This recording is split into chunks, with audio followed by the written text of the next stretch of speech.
What if I told you there's a man alive right now who controls more money than entire countries? Not in billions, but in trillions. A number so massive, it doesn't just buy power, it becomes power. Behind guarded palaces and billion-dollar jets, one ruler moves in silence, shaping wars, markets, and the future of the planet without ever raising his voice. This is the world of King Salman, the man at the center of a $2 trillion empire. An empire built on oil, fear, gold, and secrets. But how did it start? What's really going on behind the palace walls? And just how far does this kingdom's influence reach? Stay locked in, because by the end of this video, you'll understand why this isn't just wealth. It's world domination in disguise. Welcome to Zenith. Before we proceed, don't forget to like this video and subscribe to our channel, because once you see the full picture, you'll never look at power the same way again. Let's begin. At the core of this empire roars Saudi Aramco, the world's richest oil machine. Every day, 5.4 million barrels erupt from the earth, fueling far more than engines. This isn't just crude, it's currency. With each drop sold, rivers of cash flood the monarchy's vaults, funding opulent castles, high-tech cities, billion-dollar diplomacy, and a global grip few dare challenge. So how did a land of sun and sand become an empire of power and petroleum? It traces back to 1938. The Dammam number, 7 well. A single burst of oil shattered centuries of desert poverty. Overnight, a quiet tribal land turned into a global supplier. Camels gave way to convoys, tents became skyscrapers, and the Bedouin bloodline became billionaire royalty. At the helm of this transformation is the House of Saud, a family tree that doesn't just sit on thrones, it manufactures power. King Salman rules this dynasty, not as a figurehead, but as a force. With $2 trillion to wield, how does one man manage such magnitude? Step inside his world. It's more fortress than palace. Al-Yamama Palace is not just the royal residence. It's an empire command center wrapped in marble and myth. Golden domes glisten beneath desert skies. Quranic verses line walls, while 300-foot chandeliers blaze above imported Italian marble. Here kings dine, billion-dollar deals unfold, and wars are either avoided or arranged. Drones guard the perimeter. The bathrooms, coated in gold. The air itself smells like royalty.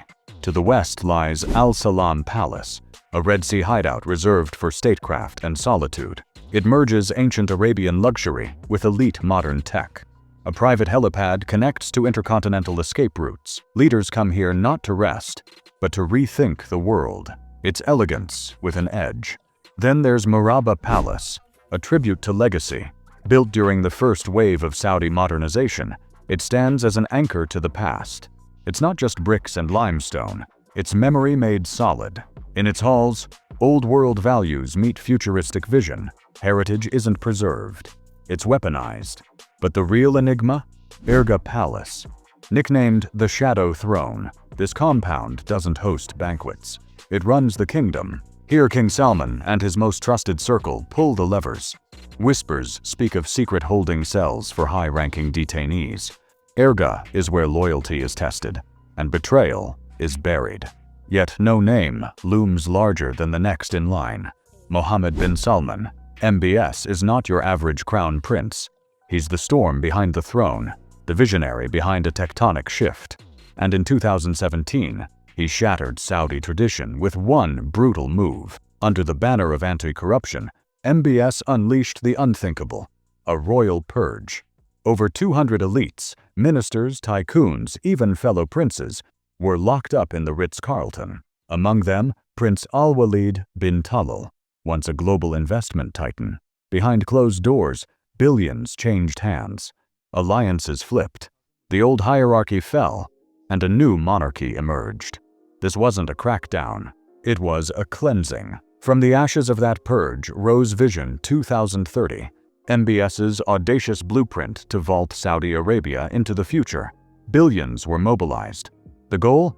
A kingdom beyond oil. A new era driven by innovation, not extraction. And at the center of that ambition? A sci-fi megacity.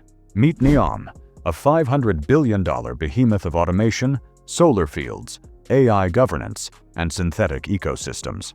It's not just smart, it's sentient, and it's only the beginning. Enter the Line, a 105-mile urban marvel with no roads, no cars, and no emissions. Just vertical living stacked like circuits. 9 million people, one linear vision. But MBS doesn't stop at cities. Saudi cash is an Uber to control movement, Nintendo to influence imagination, Formula One to own spectacle, soccer teams to own passion. They're even building Silicon Wadi, a tech utopia aimed at dethroning Israel's innovation edge. Every move is a statement, a strategy. This isn't evolution, this is imperial reinvention, using oil profits as rocket fuel to launch past Western dominance. One empire isn't just surviving, it's prepping to lead the next world order. Meanwhile, the royal life itself is a galaxy of luxury that most mortals can't even picture. King Salman's garage holds more than cars, it holds statements. Rolls-Royces dipped in gold, armored Maybachs, one-of-one Bugatti Chirons lined with albino crocodile leather. Each car screams supremacy. His plane? Not a jet, a flying palace. A customized Boeing 747 valued at $300 million, complete with a throne room, full-service spa, prayer sanctuary, and onboard command center. Sea voyages? A $500 million yacht outfitted with a movie theater, helipad, and marble jacuzzis. But true power isn't just opulence, it's narrative control. Saudi investments now stretch into the bloodstream of global media. They own slices of Hollywood, streaming empires, publishing giants, quietly influencing what the world consumes. Perception is power, and they're buying it wholesale. Word is, MBS paid $450 million for the Salvator Mundi, the most expensive painting in history. Its current location? A private vault, invisible to the public. Because sometimes true influence is what's never shown. And deep beneath the desert, there's another layer of defense. Secret bunkers carved into stone. These aren't doomsday shelters. They're command centers, cyber-proof, war-ready, and built to outlast history. They include greenhouses, encrypted servers, not homes, havens.